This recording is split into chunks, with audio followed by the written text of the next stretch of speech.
But now we are learning, no. That's not true at all. لا أقسم بهذا البلد وأنت حل بهذا البلد ووالد وما ولد لقد خلقنا الإنسان في كبد implies no matter what your financial situation, no matter what people think of you, whether people think you have an easy life or hard life, or whether you think you have an easy life or hard life, each and every human being is created in an intense struggle. And the way Mufti Muhammad Shafi' rahimahullah commented on this ayah is very beautiful. He said, no matter where you come from, human beings never stop worrying. Human beings are never, ever free of worry. The richest one is worried about how their relationship is with their wife or their child or their parents or something or the other. Maybe it's something trivial to you, but it's something that bothers them and increases their blood pressure and they have to take pills for it. And it's the things that stress people in different parts of the world are drastically different, right? Somebody is stressed out that their curtains don't match their carpet, and they're stressed out about that. Somebody's stressed out that they don't have a Blu-ray DVD player versus the old school, they're stressed out about that. What's going to happen to their old collection? And it's stressing them. And in some other part of the world, somebody's stressed out that their child doesn't have food to eat tomorrow. Or there's going to be the Muslims in China today, whether or not their family is just going to be attacked and destroyed overnight because of the chaos that's going on among the Uyghur people. May Allah help the Muslims there, right? So, different levels of stress. Somebody sitting in their bedroom stressing, right? In an air conditioning room stressing about their 401k, which has gone down from 800,000 to 700,000. Oh, boo-hoo, right? You would say boo-hoo, but they're losing sleep over it. They've gone crazy over it. The idea is it still something that's stressing the human being, keeping them from being relaxed, keeping them from finally being tranquil? You think the one who doesn't have it thinks, when I get it, I will have tranquility, right? And the one who has it says, man, you don't know, there's a lot of stress. It's a lot of stress. So Allah lets you know, no matter what your situation, you are in kabad. You are in enormous struggle. Now the other thing that's really important to note here is, there are two paths that are going to be talked about in this surah. The path of Allah, the right way, right? And the path of other than Allah. You could follow a path which you follow Allah's dictates, and that's going to be a struggle. Or you could follow what you want to do. But guess what? Both of them are a struggle. Neither of them is easy. You think one is easy and one is hard, but in both of them there's trouble. Both of them will lead you to stress and difficulty and labor, etc. Right? None of these paths are easy. So might as well struggle for something that will lead you to something better in the end. Right? People run away from the commandments of Allah thinking it's going to bring difficulty to life. Even Muslims today, even non-Muslims for sure. For example, we find non-Muslims making comments that are close to Islam, making comments like, yeah, I really like your religion, it makes a lot of sense, but it asks too much of me. It's asking me to change too many things. Right? It's too hard. So the way they're doing things, they feel this is ease, and the way Islam is telling them to do things is difficulty. Allah's commandments are difficulty. In Surah An-Nisa, Allah says, يُرِيدُ اللَّهُ لِيُخَفِّفَ عَنْكُمْ. Allah intends to lighten your burden from you. Meaning your life is full of burdens, you follow His commandments, and it will become light. And this is in the context of ahkam, rulings that Allah passes in the surah. Allah knows what's better for you. The medicine tastes sour, but it's good for you. It brings ease and comfort and relaxation to you. So we'll talk more about that as the surah continues, inshallah ta'ala. Now Allah says, now the human being will be informed. What did he make a priority out of? And what did he put on the back burner? That's the translation I'll prefer here. بِمَا قَدَّمَ. What did he give priority to? What took taqdeem for him? What was priority number one? What took precedence? وَمَا أَخَّرَ. And what could wait? What were the things that you put on the back burner? The crime of the human being isn't necessarily that he doesn't do a good deed. The human being says, it can wait. I can do it later. The crime of the human being isn't necessarily that he doesn't leave sin. He says, I'll leave it later. Or, let me do what I want right now. I'll do that later. I have time. Taqdeem and ta'khir, not the grammar one. The one for life. Human beings will be thoroughly informed. What were your priorities? What did you put ahead?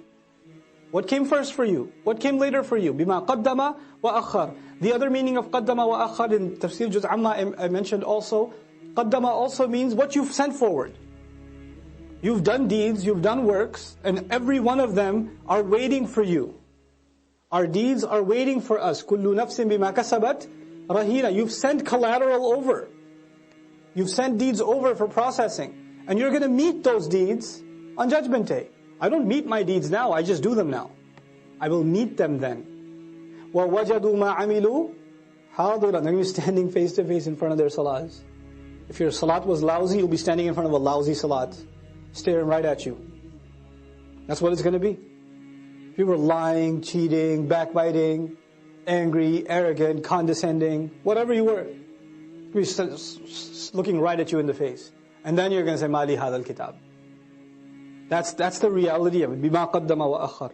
What did he make a priority out of? What did he put on the back burner? This is one of those life-transforming ayat. The human being will be thoroughly informed. This was your priority. This is what you spent time on. This is what you did with your free time. This is what you thought can wait. You had all these dreams. I want to memorize the Qur'an.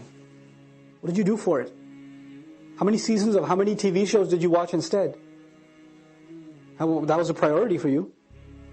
What you wanted to memorize? Oh, but it can wait though. Inshallah, one day when my heart is purified, then I shall start. You know? بِمَا قَدَّمَ وَأَخَّرَ بَلِ الْإِنسَانِ. No.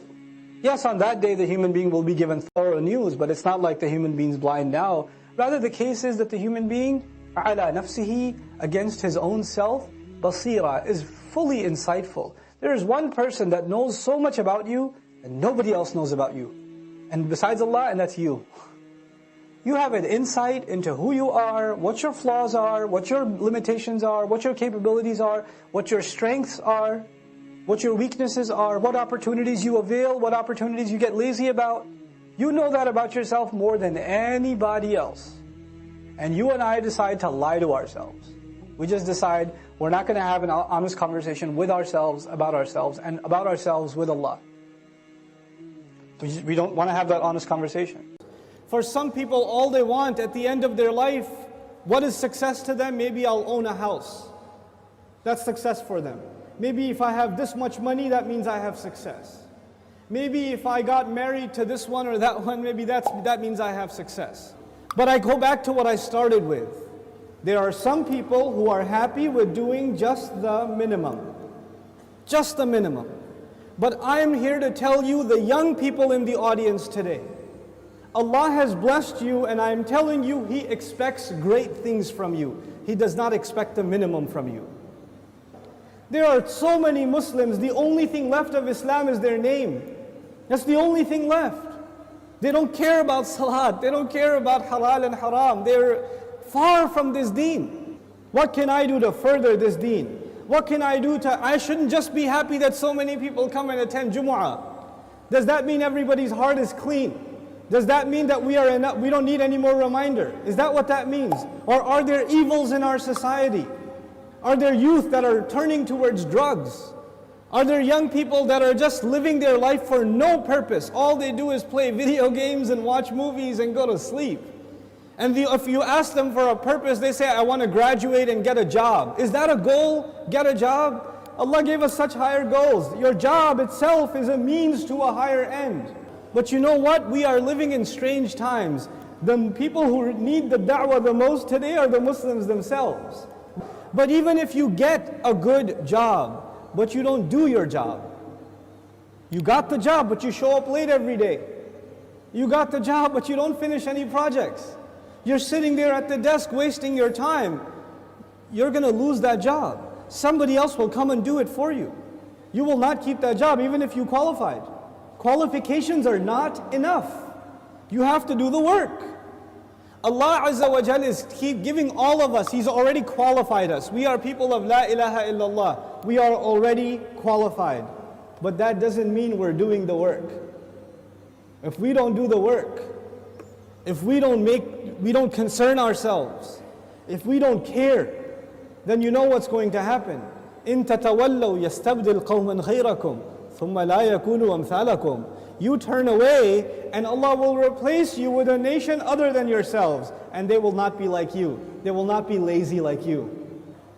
And those are when young Muslim people have real iman, when young Muslims have real strength in their belief, then they have the power to change the world.